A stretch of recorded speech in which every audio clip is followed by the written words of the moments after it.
these are not just cool character designs. The glowing markings on Rumi's skin in K-pop Demon Hunters tell a secret story that most viewers missed completely. While everyone was watching the concert battles, the animators hit a complex map of Korean mythology right on the main character's body. This is the Rumi Theory. The idea that her tattoos aren't just demon corruption, but the actual key to the Honmoon barrier itself. We analyzed every frame of the movie to explain what these patterns mean, how they connect to the villain Gwi-Ma, and why Rumi represents a centuries-old Korean prophecy you didn't know existed. To understand Rumi's markings, you first have to understand the wall she is trying to protect. The movie calls it the Honmoon, but it doesn't explain the literal translation. In Korean, Younghan means soul, and moon means gate or door. The Honmoon is literally the soul gate, acting as a spiritual filter between the human world and the demon world. Notice how the barrier flickers gold when the fans sing. That is not just magic. It is specific soul energy. The movie shows that this barrier is powered by Hung, a Korean concept of collective joy and excitement. Rumi's job isn't just to fight. She is a living battery for this soul gate. The problem is that the barrier was built by humans to keep demons out, and Rumi is half demon. This contradiction is exactly what starts the corruption on her skin. Let's look closely at the markings themselves. In the film, Rumi calls them patterns, a very specific word choice. They start at her shoulder and creep up her neck like a vine. If you pause during the dressing room scene, you can see the edges are jagged, almost like cracked porcelain. This visual is deliberate and represents the breaking of the soul gate inside her own body. Unlike the clean geometric shapes of the Honmoon barrier, Rumi's patterns are chaotic and organic. They pulse red, which in Korean shamanism often signifies danger or active spirits. The animators used this contrast to show us that Rumi is fighting a war on two fronts: the external demons attacking the city, and the internal demon blood trying to rewrite her own DNA. These aren't tattoos. They are battle scars from a war happening inside her veins. The villain responsible for these marks is Gwi-Ma, and his name holds the secret to Rumi's condition. In Korean folklore, Gwi comes from Gwishin, meaning ghost or spirit, and Ma refers to demons or evil entities.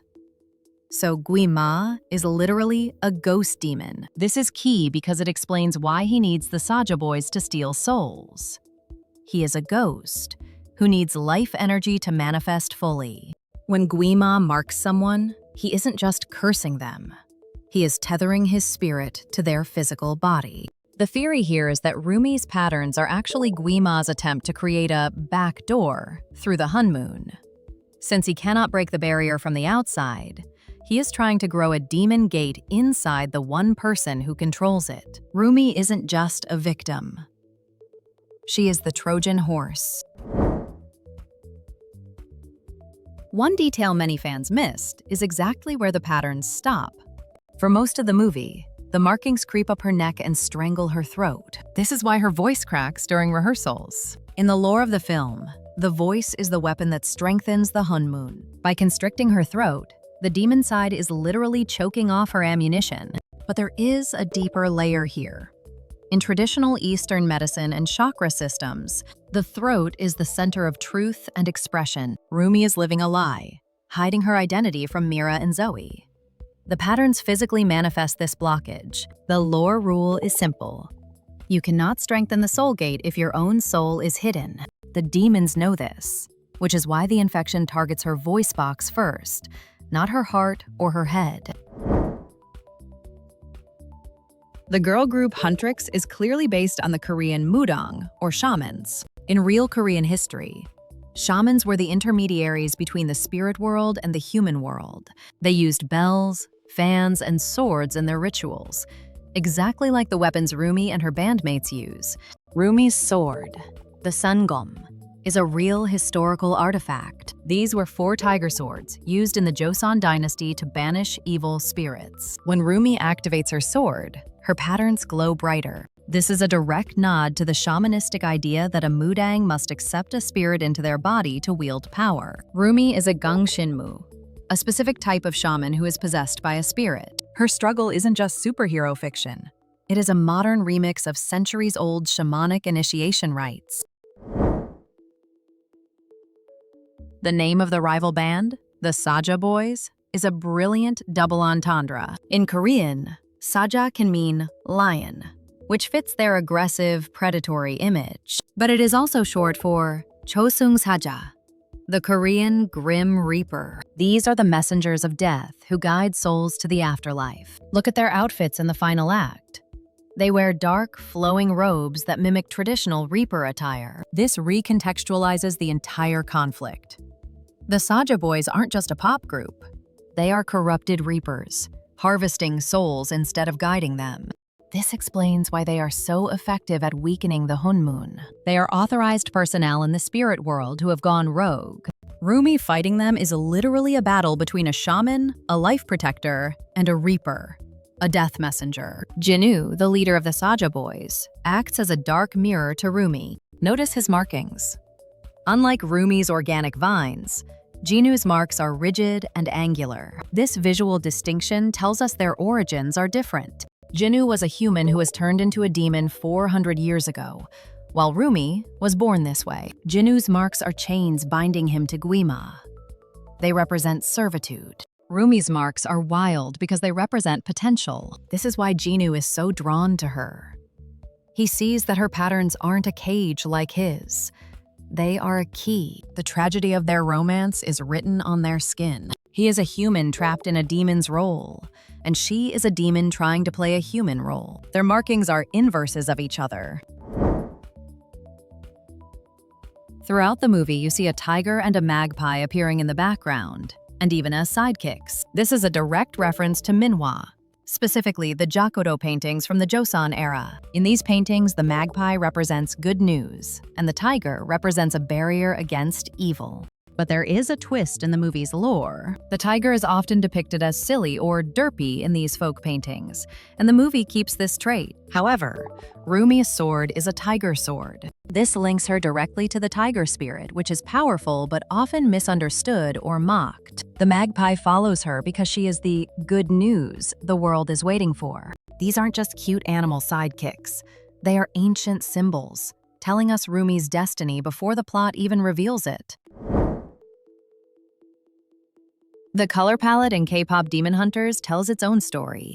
The Honmoon and the fans' souls glow gold and blue, colors associated with purity and the heavens in Korean tradition. Demons, including Gwi-Ma, burn with a red and purple flame. Rumi is the only character who embodies both spectrums. When she tries to suppress her demon side, her energy is a muddy, violent purple. But watch the scene where she saves the bus. For a split second, her purple energy sparks with gold. This is the first hint of the Rumi Theory. True power in this universe doesn't come from purity, it comes from integration. The gold needs the purple to have substance. Rumi's skin is the canvas where these two warring colors finally learn to mix. The script implies Rumi is the only one who can defeat Gwi-Ma because she has friends.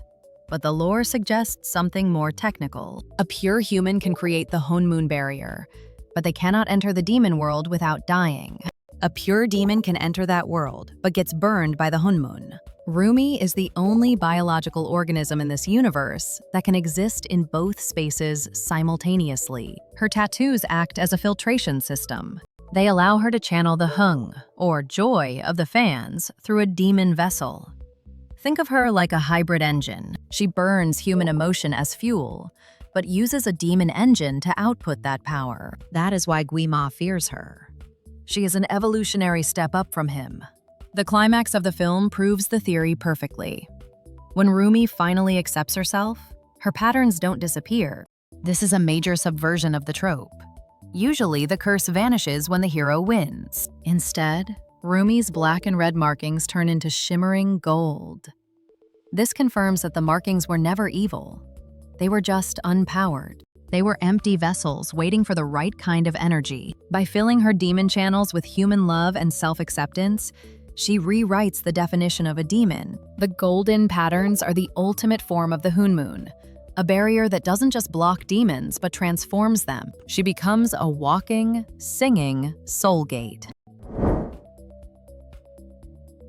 There is a massive detail in the ending that sets up a potential sequel. When Jinu sacrifices himself, we see his spirit merge with Rumi. If you look closely at her arm in the final concert scene, there is a new, faint pattern intertwined with her own golden ones. It looks exactly like Jinu's angular, chain-like markings. This implies Jinu isn't gone. He is stored inside Rumi's soul gate. Since Rumi is a living Honmoon, she can technically house souls safely. This theory suggests Rumi is now carrying Jinu's consciousness within her tattoos. She has become a literal vessel for the man she loves, protecting him inside her skin until she can find a way to bring him back.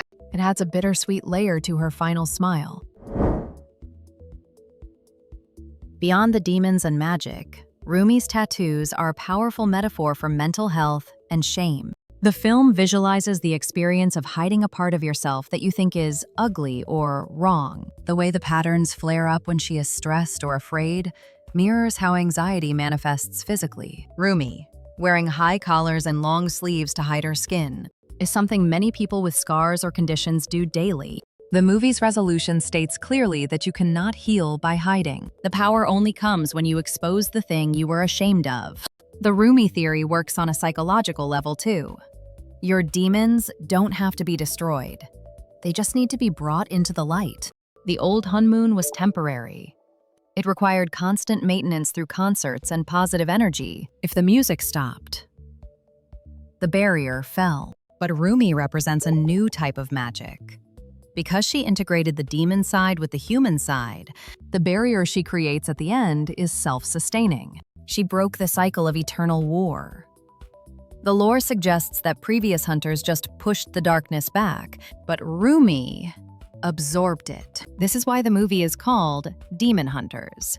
But arguably, by the end, she isn't hunting them anymore. She is healing them. Her body is the prototype for a world where the Honmoon isn't a wall, but a bridge. The Rumi theory is confirmed. Her tattoos were never just a curse from Gwi-Ma. They were a map to the ultimate weapon: unity. Rumi proves that purity is overrated, and that the strongest magic comes from embracing the messy, complicated parts of who we are. She turned a mark of shame into a badge of honor, literally gilding her scars with gold. The next time you watch K-pop Demon Hunters, pay attention to her skin. It is telling the entire story right in front of your eyes. From the first frame to the last, the depth of Korean mythology woven into this animation is honestly staggering. It turns a fun musical adventure into a complex mix of folklore and modern identity. If you spotted any other Easter eggs in Rumi's design that we missed, drop them in the comments below, because this universe is clearly hiding more secrets. If you want more deep dives into animation lore, make sure to like and subscribe.